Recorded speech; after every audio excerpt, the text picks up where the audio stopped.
Si. Alors aujourd'hui, je vous emmène pour une promenade à travers un chemin pour découvrir diverses sources lumineuses dans la Bible. Alors, avant de partir, voyons un peu où nous en sommes avec la lumière. Les religions du Proche-Orient asiatique ont souvent doté leur Dieu d'une auréole lumineuse. Oh, cet éclat était insoutenable pour les humains. Seul le visage du roi en gardait l'éclat. C'est ce qu'on lit dans les Proverbes. Dans la mythologie ancienne, les concurrents de la divinité tentaient de s'élever au rang de Dieu de lumière suprême pour s'emparer de sa splendeur. C'est en Égypte, dans la tombe d'Akhénaton, qu'il est écrit « Déjà tu apparais dans le ciel de la vie, toi qui le premier vins à la vie, ta lumière resplendit de ta beauté dans toutes les parties du monde. » Et puis plus tard, au IXe siècle avant Jésus-Christ, en Orient, on prit l'hymne babylonien. Écoutez, c'est marrant. Le dieu Shamash est celui qui dissipe les ténèbres, qui éclaire le ciel en haut comme en bas. Les princes se réjouissent de ta contemplation. Les dieux qui habitent le ciel eux-mêmes te louent et te sacrifient. Ils voient ce que cache ton éclat et ta lumière guide leurs pas. Eh bien, malgré tout, c'est encore le Seigneur d'Israël qui est représenté comme unique et sans rival. Seigneur mon Dieu, tu es si grand, vêtu de faste et d'éclat, drapé de lumière comme d'un manteau. C'est le psaume 104, pas un extrait.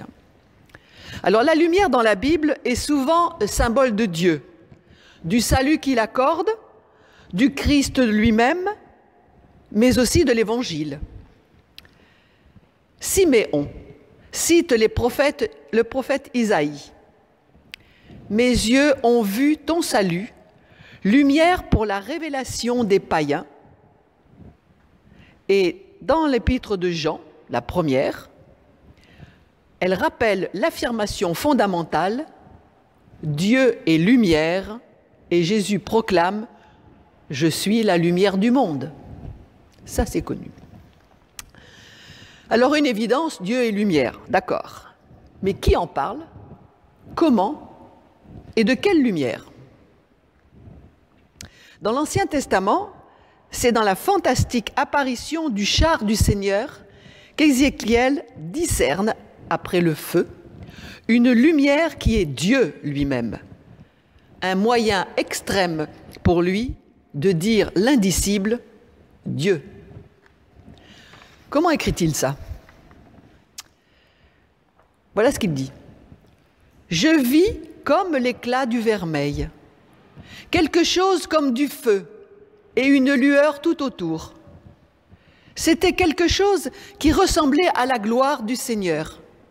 Je regardais, je tombais face contre terre et j'entendis une voix qui me parlait. » En passant par le livre de la sagesse, on apprend que la lumière est éternelle. Elle est un attribut de Dieu. D'ailleurs, on dit de la sagesse qu'elle est un reflet de la lumière éternelle, un miroir sans tache de l'activité de Dieu, une image de sa bonté. Ça, plus qu'un rayonnement visible, on parle de l'énergie infinie et généreuse de la nature divine. Dieu n'aime que celui qui aime, qui habite avec la sagesse. Elle est en effet plus belle que le soleil. Elle surpasse toutes les constellations. Comparée à la lumière, elle l'emporte. Alors n'oublions pas au passage que les hommes peuvent participer à la lumière divine et par là à une vie de bonheur, d'intelligence et de sagesse. En toi est la source de la vie. Par ta lumière, nous voyons la lumière, dit le psaume 36. Alors, si la lumière est bien présente dans l'Ancien Testament, elle l'est aussi dans le Nouveau Testament. Quand Paul l'invoque dans la lettre à Timothée, le roi des rois et seigneur des seigneurs, le seul qui possède l'immortalité, qui habite une lumière inaccessible, que nul d'entre les hommes n'a vu et ne peut voir. Et Jacques conclut, « Tout don parfait vient d'en haut et descend du Père des Lumières, chez qui n'existe aucun changement, ni l'ombre d'une variation. » Maintenant, je vous invite à lever les yeux après la pluie. Parce qu'il existe un signe pour l'humain, mais aussi pour Dieu, une promesse par laquelle il s'engage à ne plus provoquer de grandes catastrophes. Fruit d'un mélange d'eau et de lumière, l'arc-en-ciel parle de l'alliance entre Dieu et les humains. Si à la sortie de la grande inondation, l'eau est signe de mort, l'arc-en-ciel parle de lumière, de Dieu malgré la dévastation de la terre. L'arc-en-ciel est composé de 7 couleurs qui peuvent symboliquement représenter les 7 attributs de la lumière, une projection de l'amour divin. Les Juifs prient ainsi. « Bénis-nous, notre Père, tous ensemble par la lumière de ta face, car c'est à la lumière de ta face que tu nous as donné, Seigneur, une loi vivante, l'amour de la justice, la bénédiction, la miséricorde, la vie et la paix. » Voilà la prière. Bon, mais si l'arc-en-ciel parle de Dieu, il représente aussi les couleurs humaines. On raconte qu'un jour, les couleurs du monde se sont disputées. C'était à qui serait la plus belle, la plus utile et la plus pure. Le rouge disait qu'il était la vie, car il colorait le sang. Le bleu répondait qu'il était l'esprit, car il colorait le ciel. Le jaune prétendait qu'il devait régner, car il représentait le soleil. Tandis que le vert proclamait qu'il était l'espérance, car il représentait la couleur de la nature. Le bruit de leur dispute devint de plus en plus fort. C'est alors que surgit du ciel une éblouissante lumière suivie d'un énorme coup de tonnerre. Enfin, la pluie s'est mise à tomber, comme pour un nouveau déluge. Les couleurs prirent peur et se sont serrées les unes contre les autres. La pluie prit la parole. « Pourquoi vous disputez-vous? Si Dieu vous a créées toutes différentes, c'est parce que chacune est unique et qu'il vous appelle à vivre en harmonie.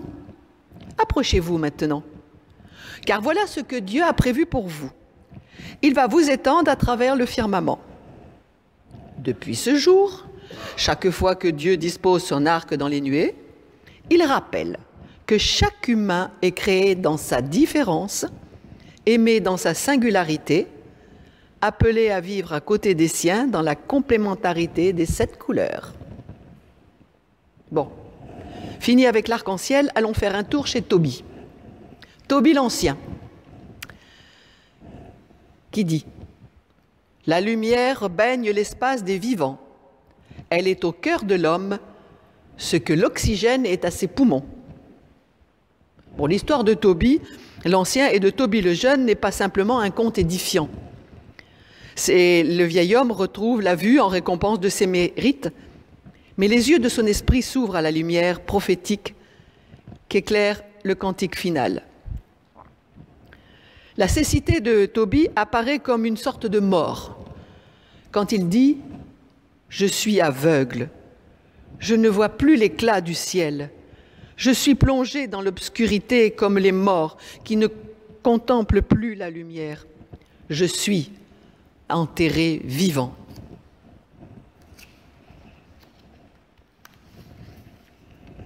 Le cri du père guéri fait écho au cri de la mère angoissée par l'absence de son fils. « Je te vois, mon fils, lumière de mes yeux. » Et le cantique final d'Action de grâce prend une dimension prophétique. C'est dans une vision que Tobie discerne la gloire de Jérusalem restaurée. Si les yeux de chair ont retrouvé la lumière du jour, les yeux de l'esprit voient la clarté future de la cité idéale, véritable phare du monde. Écoutez, une vive lumière illuminera toutes les contrées de la terre. Des peuples nombreux viendront de loin séjourner près du saint nom du Seigneur, dans Tobie 13. Et voilà, je vous invite maintenant à retrouver Marie. À la fin du Moyen-Âge, c'est la période où les miracles attribués à la Vierge se multiplient. On prie la Vierge pour lutter contre la guerre, les épidémies, les peurs, on croit aux fontaines miraculeuses, Noël s'affirme comme la fête des enfants et toujours liée à la naissance de Jésus, la fête des chandelles clôture les festivités. Cette fête des chandelles marque le souvenir de la bénédiction des cierges avant la cérémonie. L'importance du symbole de la lumière est révélée à cette occasion grâce aux cierges. Voragine écrit, à cette époque, c'est-à-dire au Moyen-Âge, il y a 3 choses dans le cierge, la cire, la mèche, le feu, qui sont 3 substances qui existèrent en Jésus. La cire est la figure de sa chair, qui est née de la Vierge Marie. La mèche, cachée dans la cire, est la figure de son âme candide. Et le feu, ou la lumière, est la figure de la divinité, car notre Seigneur est un feu qui consume. La fête de la Chandeleur a souvent aidé les prédicateurs à transmettre cette idée de la lumière, symbolique, divine, liturgique. Voragine traduisait par ces lumières le signe d'une alliance de foi que tout baptisé doit accomplir. La flamme symbolise la foi, la cire, les œuvres, et la mèche cachée dans le cierge, le secret de l'intention cachée au cœur de chaque chrétien. La lumière, enfin, illumine alors les enluminures l'image de la Vierge, car elle est celle qui porte très haut la lumière. Une liste de qualificatifs de 1540 révèle 137 de devises. Je ne vous les donnerai pas toutes, mais je vais vous en donner 2 ou 3. Marie, c'est l'humble logis en lumière de grâce. Marie, c'est le feu d'amour, colonne lumineuse. Marie, c'est le ciel contenant lumière glorieuse. Marie, c'est le soleil rendant éternelle lumière, etc., etc. Et pour terminer notre périple, je vous propose un hymne intitulé « Joyeuse lumière » qui a été écrit entre le IIe et le IIIe siècle. Joyeuse lumière de la sainte gloire du Père éternel, Jésus-Christ venant au coucher du soir, nous chantons le Père, le Fils et le Saint-Esprit de Dieu. Digne es-tu en tout temps d'être chanté par de saintes voix, Fils de Dieu qui donne la vie, car le monde te glorifie.